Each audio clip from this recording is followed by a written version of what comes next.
एक कहानी है जो मतलब दिमाग से निकलती नहीं है। हाँ। सोचिए, बिहार का जहानाबाद, वहां से एक 17-18 साल की लड़की पटना आती है, एक सपना लेकर। डॉक्टर बनने का, नीट की तैयारी करने। हाँ, डॉक्टर बनना है। पटना के गर्ल्स हॉस्टल में रहती है, दिन रात पढ़ाई, सब सब ठीक लगता है। या शायद हमें ऐसा लगता है कि सब ठीक है। सही बात है।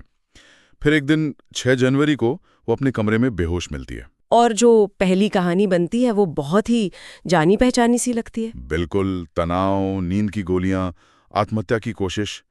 कुछ दिन अस्पताल में रहने के बाद 11 जनवरी को उसकी मौत हो जाती है। कहानी यहाँ खत्म हो जानी चाहिए थी, पर असल में कहानी तो यहीं से शुरू होती है। और ये कहानी एक ऐसी पहेली बन जाती है जिसके टुकड़े हर तरफ बिखरे हुए हैं। हाँ, परिवार कुछ कह रहा है, शुरुआती मेडिकल रिपोर्ट कुछ और फिर आती है फॉरेंसिक रिपोर्ट जो पूरी तस्वीर ही बदल देती है। आज हम इसी उलझे हुए मामले की परतों को खोलने की कोशिश करेंगे। हमारा मकसद किसी पर उंगली उठाना नहीं है, बल्कि जो भी जानकारी पब्लिक में है, पुलिस की जांच, परिवार के आरोप, मेडिकल रिपोर्ट्स के विरोधाभास और राजनीति भी, और इस पर हुई राजनीति, उन सबको एक साथ रखकर ये समझना है कि आखिर हुआ क्या था। बिल्कुल, तथ्यों और आरोपों के बीच की उस धुंधली लकीर को थोड़ा साफ करने की कोशिश करेंगे। हाँ। क्योंकि ये सिर्फ एक केस नहीं है, ये हमारे सिस्टम पर, हमारी जांच पर एक बहुत बड़ा सवाल है। तो चलिए वहीं से शुरू करते हैं जहां से सब शुरू हुआ। वो तारीखें क्या हैं जिन पर कोई विवाद नहीं है? जो बातें पक्की हैं वो इस तरह हैं। 6 जनवरी, लड़की को शंभू गर्ल्स हॉस्टल के उसके कमरे में बेहोश पाया गया। ठीक है। उसे तुरंत पास के एक निजी अस्पताल में भर्ती कराया गया। वो कई दिनों तक कोमा में रही, आईसीयू में। और फिर 11 जनवरी को इलाज के दौरान उसकी मौत हो गई। ये जो टाइमलाइन है, 6 जनवरी और 11 जनवरी, ये इस पूरी जांच की नींव है। इन तारीखों पर कोई सवाल नहीं है, और इन्हीं पक्के तथ्यों के बीच एक कहानी चल रही थी, सुसाइड की। लेकिन फिर आता है वो मोड़ जिसने इस कहानी की दिशा ही बदल दी। मेरा इशारा फॉरेंसिक रिपोर्ट की तरफ है। आपने बिल्कुल सही पकड़ा। यहाँ से चीजें 180 डिग्री घूम जाती हैं। यहाँ से मामला सिर्फ दुखद नहीं, बल्कि बहुत ज्यादा परेशान करने वाला हो जाता है। हाँ, फोरेंसिक जांच के 2 बहुत अहम पहलू थे जिन्होंने शुरुआती थ्योरी को पूरी तरह से खारिज कर दिया। क्या थे वो? पहला, फोरेंसिक साइंस लैब यानी एफएसएल की रिपोर्ट। ये बहुत ही ठोस सबूत होता है, साइंटिफिक। बिल्कुल। इस रिपोर्ट में एक बहुत ही चौंकाने वाली बात सामने आई। पीड़िता के कपड़ों पर वीर्य यानी सीमेन के निशान पाए गए। अच्छा। तो जो कहानी आत्महत्या की बनाई जा रही थी, एफएसएल की एक रिपोर्ट ने उसे पूरी तरह से पलट दिया। पूरी तरह से। ये तो यौन उत्पीड़न की तरफ एक सीधा और वैज्ञानिक इशारा था। बिल्कुल, ये कोई आरोप नहीं था, ये एक वैज्ञानिक तथ्य था जो जांच की टेबल पर रखा गया था। और इसने पुलिस की शुरुआती थ्योरी पर सबसे बड़ा सवाल खड़ा कर दिया। लेकिन बात यहीं खत्म नहीं हुई। और भी कुछ था। दूसरा और उतना ही जरूरी सबूत आया पोस्टमार्टम रिपोर्ट से। पोस्टमार्टम में क्या मिला? क्योंकि अगर सिर्फ नींद की गोलियों से मौत हुई होती तो शरीर पर बाहरी चोट के निशान तो नहीं होने चाहिए थे। यही तो बात है। पोस्टमार्टम में शरीर पर चोट के कुछ ऐसे निशान पाए गए जिन्हें सिर्फ गिरने या दवा के ओवरडोज से समझाना मुमकिन नहीं था। डॉक्टरों के मुताबिक ये निशान किसी तरह की जबरदस्ती या संघर्ष की ओर संकेत कर रहे थे। तो अब 2 वैज्ञानिक सबूत थे। हाँ, एक तरफ एफएसएल रिपोर्ट जो यौन उत्पीड़न की पुष्टि कर रही थी, और दूसरी तरफ पोस्टमार्टम रिपोर्ट जो शारीरिक संघर्ष की ओर इशारा कर रही थी। और इन्हीं 2 सबूतों ने इस केस को एक साधारण आत्महत्या से निकालकर एक संभाव्य बलात्कार और हत्या के मामले में बदल दिया। तो ये सुनना ही कितना भयानक है। एक तरफ परिवार अपनी बेटी खो चुका है, और दूसरी तरफ उन्हें ये पता चल रहा है कि कहानी वो है ही नहीं जो बताई जा रही थी। इन सबूतों के बाद तो परिवार का पक्ष और भी अहम हो जाता है। वो शुरू से क्या कह रहे थे? परिवार तो पहले दिन से ही कह रहा था कि उनकी बेटी आत्महत्या कर ही नहीं सकती। उन्हें शुरू से ही कुछ गड़बड़ लग रहा था। उनका आरोप क्या था? उनका सीधा और गंभीर आरोप ये था कि शुरुआती जांच में जानबूझकर सबूतों को नजरअंदाज किया गया। उन्हें लग रहा था कि मामले को दबाने की, रफा-दफा करने की कोशिश हो रही है। इसीलिए उन्होंने न्यायिक जांच की मांग की थी। हाँ, उन्होंने स्थानीय पुलिस की जांच पर भरोसा करने से इनकार कर दिया और सीधे-सीधे न्यायिक जांच की मांग की। जहां तक मुझे याद है, उन्होंने कुछ बहुत ठोस गड़बड़ियों की तरफ भी इशारा किया था। हाँ, बिल्कुल। और यही बातें मामले को और ज्यादा संदिग्ध बनाती हैं। क्या थी वो? परिवार ने कई सवाल उठाए, जैसे हॉस्टल के विजिटर रजिस्टर में काफी गड़बड़ियां थीं, एंट्री में काट-छांट की गई थी। अच्छा। जिस कमरे में लड़की मिली उसकी हालत भी बदली हुई लग रही थी, जैसे किसी ने कुछ छिपाने की कोशिश की हो। और अस्पताल?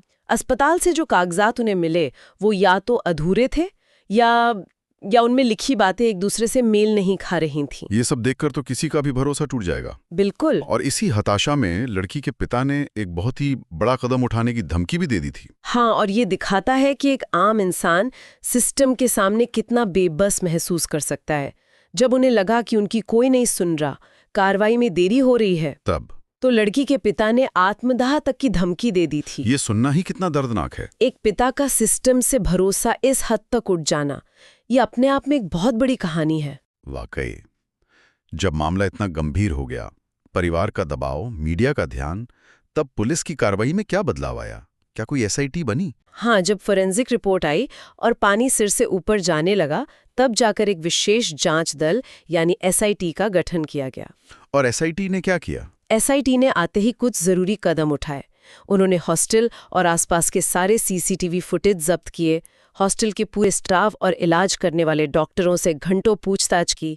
और सबसे जरूरी, DNA सैंपल। हाँ, सबसे अहम, उन्होंने कई संदिग्धों के DNA सैंपल लिए ताकि FSL रिपोर्ट में मिले सैंपल से उनका मिलान किया जा सके। यहाँ तक तो सब ठीक लग रहा था।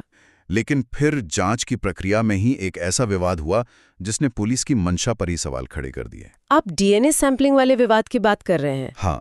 हाँ, और ये इस केस का एक और अजीब मोड़ था। SIT ने जांच के लिए परिवार के ही कुछ सदस्यों के DNA सैंपल भी ले लिए। परिवार के? लेकिन क्यों? लेकिन इसका जनता पर बहुत बुरा असर पड़ा। लोगों में गुस्सा और बढ़ गया। उन्हें लगा होगा कि ये जांच को भटकाने की कोशिश है। बिल्कुल, या पीड़ित परिवार पर ही दबाव बनाने की एक कोशिश। इससे शक और गहरा हो गया। और क्या इसी वजह से कुछ पुलिस अधिकारियों पर कार्रवाई भी हुई थी? जी, बाद में ये बात भी सामने आई कि शुरुआती जांच में प्रक्रियात्मक खामियां थीं, यानी प्रोसीजरल लैप्सेस हुए थे। और ये छोटी मोटी गलतियां नहीं होती? नहीं, ये अक्सर ऐसे मामलों की नींव को कमजोर कर देती हैं। जब शुरुआती सबूतों को सहेजने में ही चूक हो जाए तो पूरा केस अदालत में टिकना मुश्किल हो जाता है। इन्हीं आरोपों के चलते कुछ पुलिस अधिकारियों को निलंबित भी किया गया, जो इस बात का एक तरह से कबूलनामा था कि शुरुआती जांच में कहीं न कहीं बहुत बड़ी चूक जरूर हुई थी। पुलिस की इस कार्रवाई से तो अविश्वास और बढ़ा ही होगा, लेकिन शक की सुई सिर्फ पुलिस पर नहीं बल्कि मेडिकल सिस्टम पर भी थी। हाँ, अस्पताल की शुरुआती रिपोर्ट और फोरेंसिक जांच में जमीन आसमान का फर्क क्यों था? ये इस पहेली का एक बहुत ही अहम और उलझा हुआ हिस्सा है। जैसा मैंने बताया, पीड़िता का इलाज एक निजी अस्पताल में हुआ था। अस्पताल ने जो अपनी शुरुआती मेडिकल रिपोर्ट बनाई, उसमें सिर्फ दवा के ओवरडोज या उस जैसी बातों पर ही ध्यान दिया गया था। उस रिपोर्ट में यौन उत्पीड़न का मतलब दूर दूर तक कोई जिक्र नहीं था। लेकिन एक मिनट, क्या ये मुमकिन नहीं है कि डॉक्टरों ने पहली नजर में इसे ना देखा हो सकता है उनका ध्यान सिर्फ जान बचाने पर हो? ये एक वाजिब सवाल है, लेकिन मेडिको लीगल मामलों में डॉक्टरों की जिम्मेदारी सिर्फ इलाज करना नहीं होती। उन्हें किसी भी तरह के संदिग्ध निशान या संकेत को रिकॉर्ड करना होता है। और FSL रिपोर्ट में? FSL रिपोर्ट में वीर्य की मौजूदगी और पोस्टमार्टम में संघर्ष के निशान मिलना, ये ऐसी चीजें हैं जिन्हें एक सामान्य मेडिकल जांच में भी नजरअंदाज करना बहुत मुश्किल है। तो सवाल ये है कि क्या अस्पताल ने कुछ देखा नहीं या देखकर भी अनदेखा कर दिया? यही सबसे बड़ा सवाल है। इस मामले को और उलझाने वाली एक और बात थी पटना एम्स के मेडिकल बोर्ड से जुड़ी हुई। हाँ, और ये सिस्टम के अंदर के तालमेल की कमी को दिखाता है।